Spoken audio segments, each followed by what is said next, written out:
In Venezuela, President Nicolás Maduro Moros called for the lifting of the U.S.-imposed sanctions as the main claim of the international conference on the political process in Venezuela.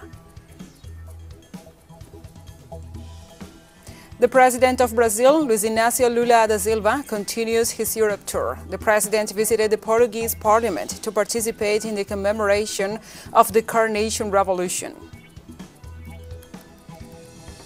Also, Sudan goes under a 72-hour ceasefire after 10 days of fighting that left hundreds dead and provoked a massive exodus.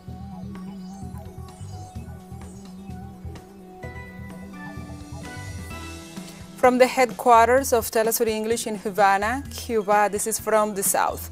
I'm your anchor, Gladys Quesada, and these are the news. Venezuelan President Nicolás Maduro Moros called for the lifting of the sanctions imposed by the U.S. as the main demand of the international conference on the political process in Venezuela. The head of state stated that the main demand of the Caribbean country is the full lifting of the sanctions imposed by Washington regarding the meeting to be held on April 25th in the city of Bogotá. In this context, President Maduro said the country is looking forward to his international conference called by the President of Colombia, Gustavo Petro.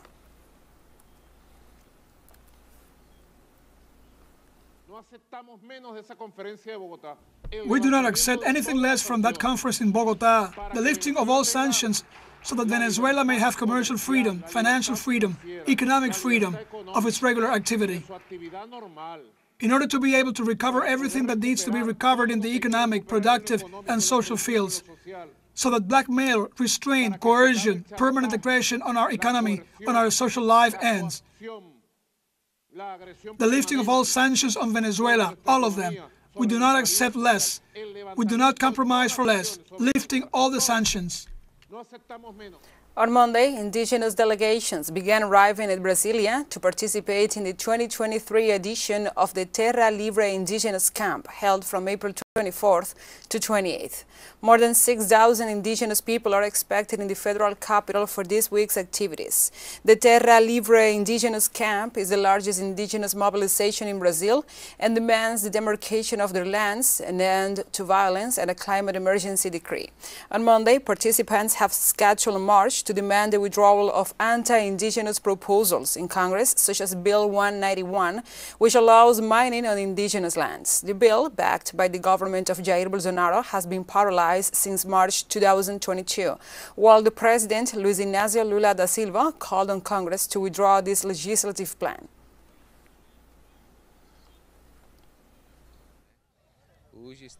Today, we are with expectation, with the hope that we will protect our territory, our woods, that they will offer more resources for projects to be more sustainable. That is what we expect. I know that the previous government was very bad for us. He set the indigenous peoples against each other. This was very negative for us. Now, with Lula, we expect him to offer more resources for us, for our projects.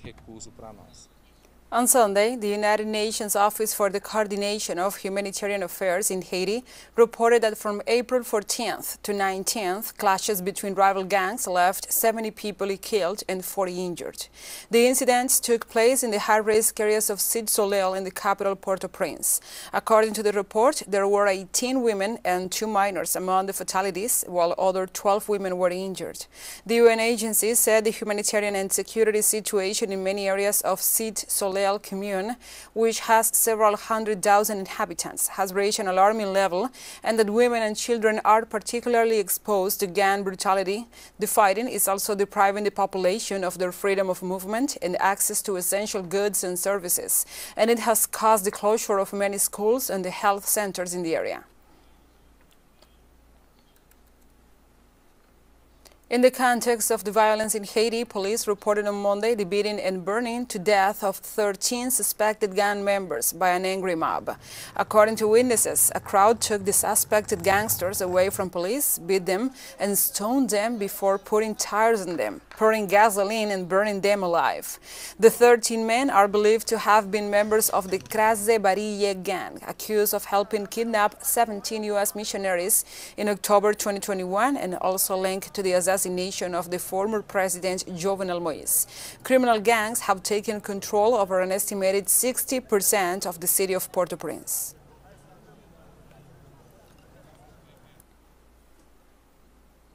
In Honduras, the Council of Ministers will receive the Tax Justice Bill, an initiative backed by the President Xiomara Castro, which seeks to eliminate the abuses of tax exemptions.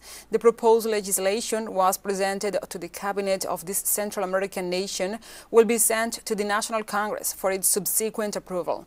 According to the government authorities, the project aims to stop the abuses of exonerations and to make the tax system more equitable by charging more taxes to those who receive more. The Honduran president stated that her government will make the necessary transformations to achieve the establishment of a rule of law and eliminate the destruction after 12 years of neoliberal administrations.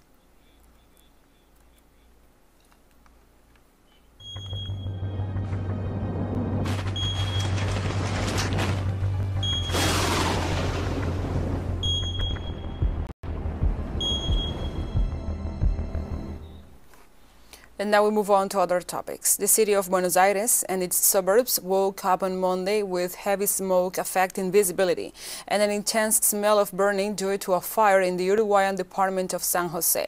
Uruguayan firefighting teams are currently working non-stop to control a large fire in the marshes of the Vulminal Forestry, over 85 kilometers of National Route 1 on the coast of Rio de Plata. A statement from the Isilda Poliar municipality said that helicopters and army drones are being used to make a close evaluation through the use of thermal cameras. The statement also said that a Hercules plane from the Air Force is on its way to help the firefighting actions.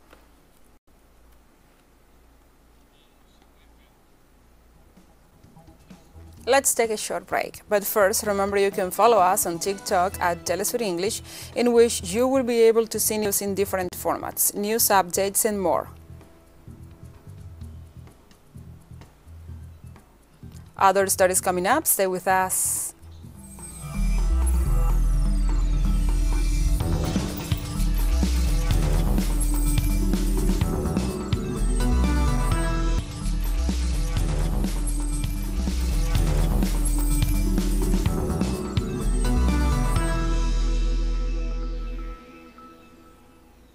Welcome back to From the South. The President of Brazil, Luiz Inácio Lula da Silva, continues his tour of Europe.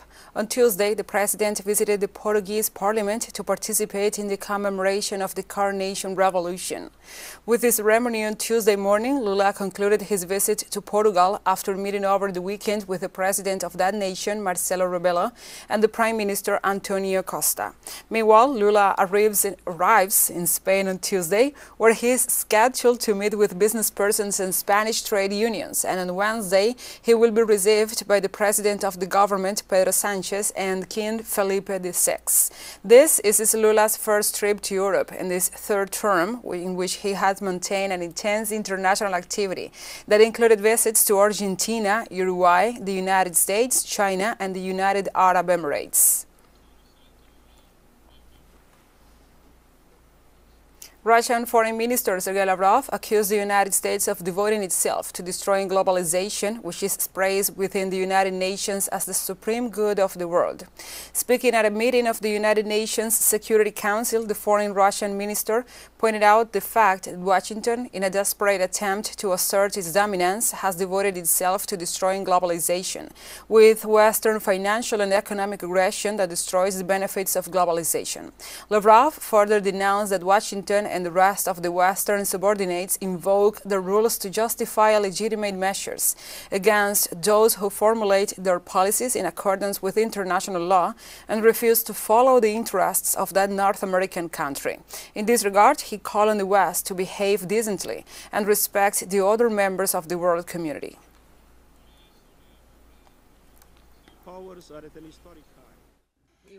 has happened to confidence in multilateralism, while the financial actions of the West are destroying the assets of globalization at a time when the United States and its allies are renouncing diplomacy and demanding to settle their relations on the battlefield. All this within the framework of the United Nations, which was created to prevent and stop the world from falling back into the scourge of war. Those responsible must show political responsibility so that the culture of dialogue can be reborn. The Russian foreign minister also denounced that the United States and its allies are applying significant force to undermine multilateralism. The United States and its allies are trying to undermine multilateralism as a regional position, and this cooperation around the economy and security for decades has also been developed within the ASEAN. This system allowed to adopt consensual approaches that benefited a handful of members of the ASEAN and its partners, including Russia, China, India, Australia, and the Republic of Korea. And so, a true inclusive multilateralism was achieved by promoting the Indo-Pacific strategy. Washington has advocated a policy to destroy this structure. United Nations Secretary General Antonio Gutierrez, during a meeting in New York with Russian Foreign Minister Sergei Lavrov, handed over a letter addressed to President Vladimir Putin regarding the improvement of the Black Sea grain agreement. According to spokesperson Stefan Dujarric, Gutierrez also took note of Russia's concerns regarding the implementation of the Memorandum of Understanding on the promotion of Russian food products and fertilizers on world markets. Foreign Minister Lavrov said the letter with the UN Secretary General's ideas on the grain agreement should be examined, but Russia does not see any will in the West to actually implement it.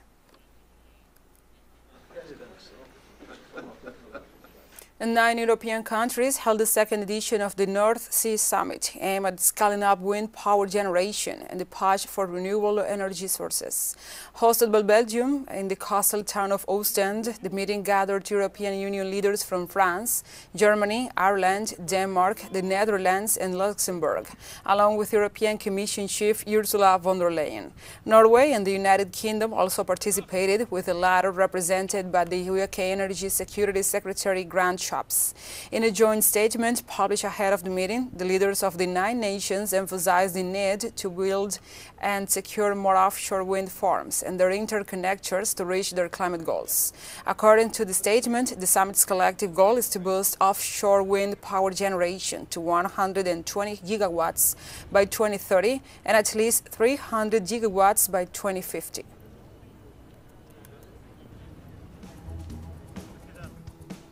TeleSUR English continues to grow. You can now tune in from 33 different African countries using StarSat. Dial 461 and enjoy our Latin American alternative broadcast. One final short break and we'll be right back. Stay with us.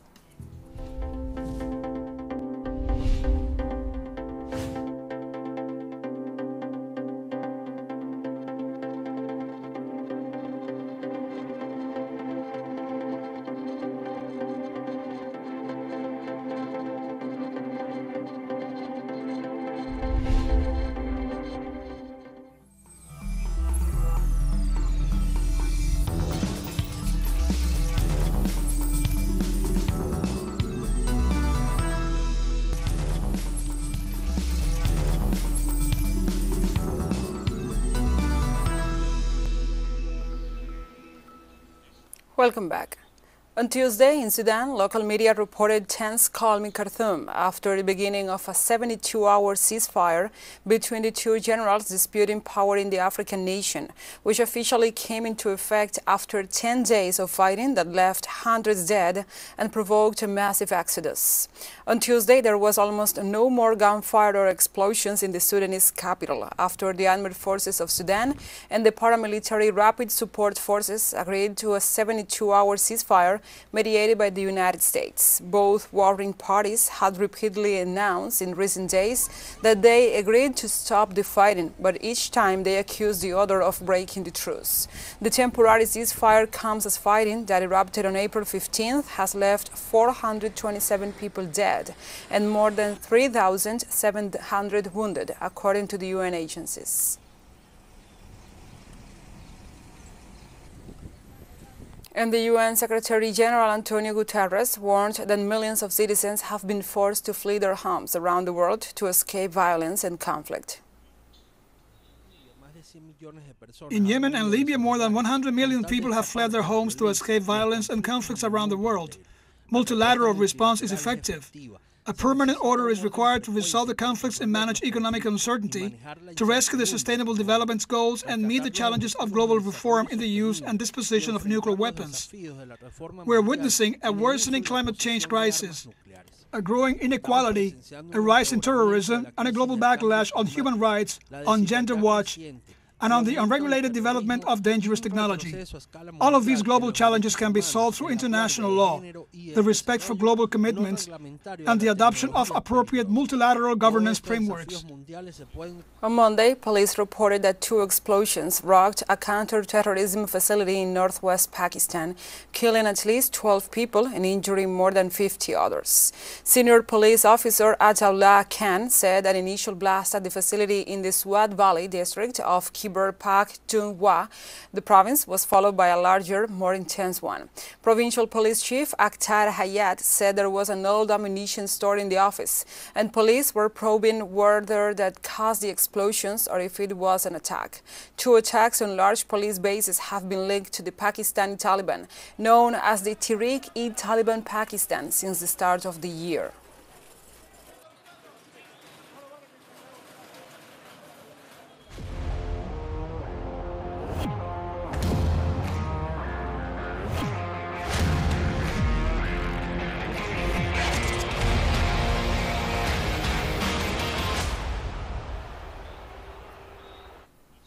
Let's go to other topics. On Monday, in women's table tennis, Cuba, Russia and Venezuela stood out with excellent performances.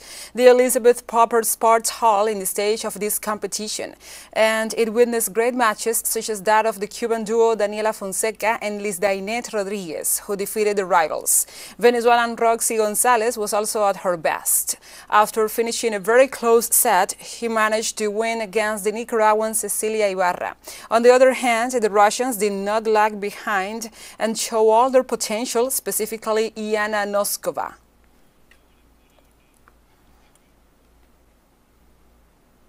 And the Alba Games are an opportunity for training and showcasing young athletes from the countries that participate in the Games. Most of them are under 23 and some are very young and are experiencing their first international competition. Leonel Retamal tells us the details. One of the most outstanding features of the Alba Games is the age of the athletes. Most of them are under 23 years of age. Many are boys and girls who are just starting out in their sporting careers. The Alba Games seems to me to be a great opportunity because they offer girls under 18 the chance to compete against other countries. They are competitions. They are games that serve as a chance, as a way to improve the mistakes that we have made. They are for fine-tuning, to continue at the highest level. Many are accompanied by their parents, who are their main support in their sporting careers. Proud, happy, and grateful for the excitement that everyone experienced at the Alba Games. Supporting sports talent and always seeking to help young people so they can pursue things in the future. Countries test formulas with their athletes so that they gain experience in their sports and are more prepared to take part in competitions they face yearly. Our national team is a very young team. This is a new and very good experience for them. From a technical point of view, it is a competition that serves as preparation. Next week, these same teams will start the road to Paris 2024. May is a very tight month. We have 5 World Cups in all specialties, where the boys are going to add up, and this competition will help us to get ready for those events. Working and playing with experienced athletes, many of them Olympic medalists, is an incentive to continue improving. You have to start with events like this, that they start to gain competition experience. It's not just the experience of practicing and doing the tricks. Competing is very complicated. I am very excited that they could have that experience today, and maybe it can be the first day of the rest of their lives. The fifth ALBA Games bring together more than 30 sports in different specialties and continue to develop in the spirit of the Brotherhood of the Alliance. TeleSUR, Caracas, Venezuela. And after 4 days of competitions at the 5th ALBA Games, Venezuela leads the medal standings. The hosts, with their teams A and B, the most numerous competing in the 33 disciplines schedule, have already won 82 gold, 90 silver and 67 bronze medals for a total of 239. Cuba is next with 265 athletes in 24 disciplines, with an initial haul of 29 gold, 15 silver and 13 bronze. Nicaragua is currently third with 3 golds, 13 silvers and 37 bronze, followed by Bolivia with 3 golds, 1 silver and 4 bronze. In addition, athletes from Antigua and Barbuda, Grenada, St. Kitts and Nevis, St. Vincent and the Grenadines, St. Lucia and Russia are taking part in the regional event as guest countries.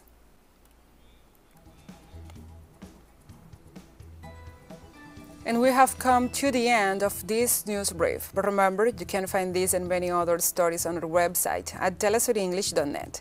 And join us also, if you want to, on social media. We are on Facebook, Twitter, Instagram, Telegram, and TikTok.